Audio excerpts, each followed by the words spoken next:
Yesterday, an Iranian general brazenly declared, and I quote, "Israel's destruction is non-negotiable." But evidently, giving Iran's murderous regime a clear path to the bomb is negotiable. This is unconscionable. The concessions offered to Iran in Lausanne would ensure a bad deal that would endanger Israel, the Middle East, and the peace of the world. Now is the time for the international community to insist on a better deal. And welcome back to the Steve Malzberg Show. I am Rick Unger filling in for Steve today with my partner in crime, Betsy McCoy, by my side here. Steve, as you can obviously see, is not here today, but you know who is? Dr. Marc Benhuri, a phenomenal author. I have read him. Absolutely one of the best when it comes to important topics. His latest book is Price for Freedom, right? Right, correct. Doctor, you come at an important day. Here we are in the extension of the talks with Iran.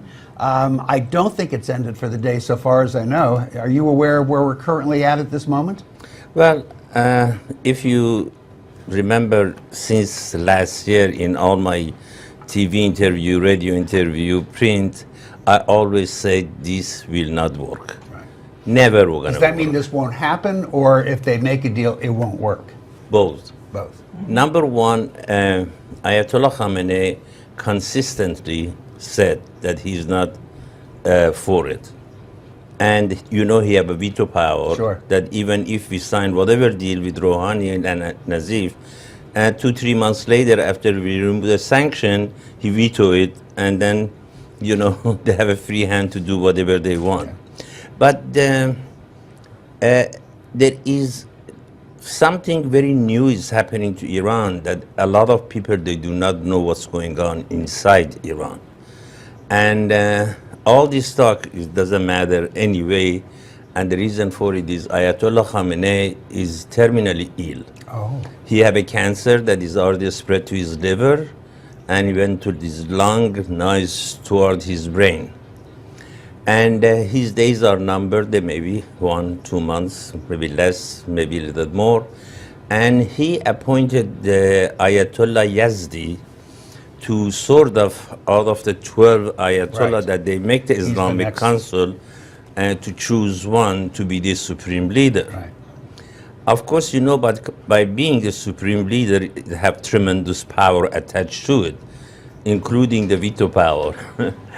Ayatollah Rafsanjani, that used to be the president, he thought that the Ayatollah Khomeini originally would appoint him, and Khomeini disappointed him and gave it to Khamenei. Now that the Yazdi see that power is in his hand to choose who he wants, he decided that he wanted for himself. Right. I choose me. So what is this going to do to the future of this negotiation? Is this man for or against a deal? He is one of the hardliner, but doesn't matter. In the history of the world, there is always tyrant. They try to have their army to protect them. Now the Pasdaran, they never wanted to be appearing in any picture or anything. Now General Soleimani, it shows that he's in the front line in Syria, he's in the front line in Iraq, and all these things. And I think that the Pasdaran and Basij, they think, what do we need Ayatollah for? Let's take it over ourselves. Well, this statement that we just heard the Prime Minister of Israel quote from yesterday, which was obviously a shocking statement, that a precondition is the destruction of Israel. Doesn't that just show you that the Iranians who may be sitting at that negotiating table have the same problem with their hardliners that the Obama administration is facing back here with some hardliners in Congress who don't think this deal should be happening? But the hardliner here, they don't want a destruction of any nation. Right, No. right. I'm just saying they're going to face their own problems getting it through. But there is another element that a lot of people that they don't know, and the first time I'm revealing it after talking and really being with the people that they are trustworthy, and I depend on their word.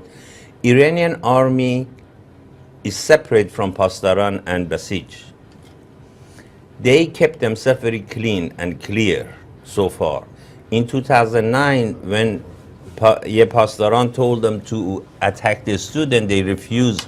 But it is a very good possibility that the Iranian armed forces would make a coup d'etat against all of them Against and them all. wipe So out all just, of them. we have a very short period of time. Quick yes or no. A deal or no deal? No deal. No deal.